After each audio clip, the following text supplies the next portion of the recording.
Au foot, on parle souvent de différence entre les hommes et les femmes. Pourtant, les joueurs féminins ou masculins sont égaux sur un point. On ne sait jamais comment réagir quand une personne vous demande un autographe avec un poulet bonnet tricolore sur la tête. Oui, je vous assure, ça existe. Bonjour Marinette Pichon. Bonjour. Alors, vous êtes consultante pour France Télévisions, mais surtout première joueuse professionnelle française, meilleure buteuse de l'histoire de l'équipe de France avec 81 buts et 112 sélections.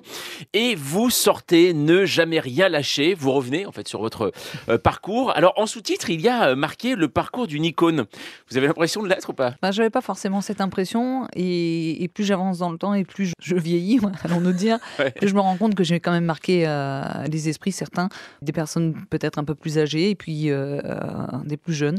Donc je ne sais pas si je suis une icône, en tout cas j'ai tendance à véhiculer certains messages. Marinette Pichon, comment vous avez réagi quand vous vous êtes rendu compte que les matchs de football féminin, en fait ça marchait très fort à la télé, notamment du dernier Euro, alors que vous, on le voit dans le livre, sans une galère, etc., de reconnaissance, et là ça a explosé au niveau de l'audience. Est-ce qu'il y a eu un petit peu de jalousie quand même par rapport à ces filles ? Non, pas du tout, parce que je trouve ça fabuleux. Je trouve que voilà, l'intérêt que suscite aujourd'hui notre championnat de France ou cette équipe de France mérite d'être mis en lumière. C'est ce qui se produit aujourd'hui.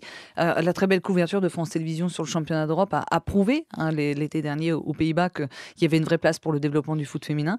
Et je pense que on va attendre très clairement l'équipe de France en 2019 sur notre territoire avec, je l'espère, une médaille. Mais en tout cas, je suis vraiment ravie et on a eu des jeunes et des moins jeunes qui ont œuvré à ce développement. Et aujourd'hui, de les voir tout simplement s'épanouir, c'est fabuleux pour nous. Et on continue, nous les anciennes, à travailler dans ce sens en tout cas. Quand une petite fille vient vous voir, vous lui conseillez de jouer au foot ou pas ? Si elle veut jouer au foot, parce que je ne vais pas dire tu devrais jouer au foot. Elle me dit mais non, je voudrais faire de la danse. Quand on voit votre parcours, on se rend compte à quel point ça peut être difficile d'être une femme dans le foot, notamment quand on vient d'un petit village ou d'un endroit un peu reculé en France. Est-ce que vous lui conseilleriez justement d'aller faire du foot ou c'est quand même tellement difficile que ça peut être un peu traumatisant? Ça l'était il y a 2 décennies, très compliqué, où on avait du mal à trouver une section ou un club qui puisse accueillir avec des infrastructures pour éviter les soucis avec les parents, des incompréhensions. Aujourd'hui, avec le plan de féminisation porté par la Fédération française de football, il y a vraiment la possibilité de trouver des clubs et des sections et de pratiquer pour les jeunes filles avec les dispositifs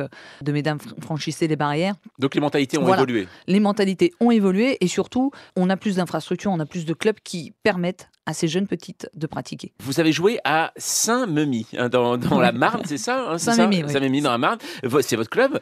Vous intégrez l'équipe de France entre 1994 et 2007 et vous expliquez que vous étiez défrayé. Ça paraît assez étonnant parce que 150 francs pour aller jouer en équipe de France. Est-ce que vous avez dû faire des folies avec autant d'argent ? Parce qu'on imagine qu'il y a un vrai scandale de l'argent. 150 francs, c'est ridicule. On parle de millions quand on parle de Neymar. Oui, il y a un vrai fossé. C'est même pas un fossé, c'est limite l'océan Atlantique. Mais entre les deux pratiques. Mais on existe aussi depuis moins longtemps pour les féminines. Donc moi, à l'époque, je ne pensais pas gagner d'argent avec le foot, ou je ne pensais pas trouver un emploi avec le foot, la pratique du foot, ou voyager à travers le monde. Et je crois qu'il faut être en capacité d'analyser et de rester objectif avec tout ce qu'on a pu avoir grâce à cette pratique. Moi, je sais que je suis reconnaissante.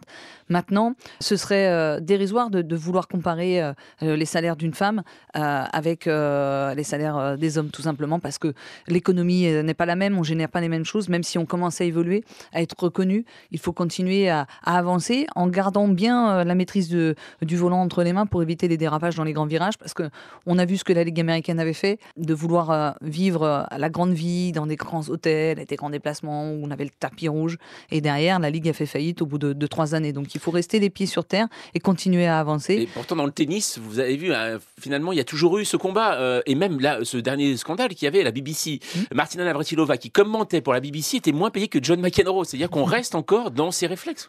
Comme vous l'avez dit, même si les mentalités ont évolué, il faut continuer de travailler. Et on est dans cette phase-là, à travailler, à avancer, à faire comprendre qu'à un moment donné, on peut arriver à une forme d'égalité aussi dans certains domaines. Et le foot, aujourd'hui, on ne parle pas d'égalité, on parle de développement et d'évolution. Et on commence à avoir des salaires très intéressants et alléchants pour les joueuses.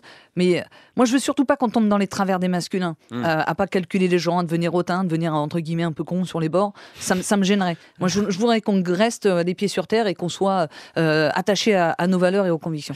La mise à jour de Marinette Pichon, c'est toute la journée sur France Info.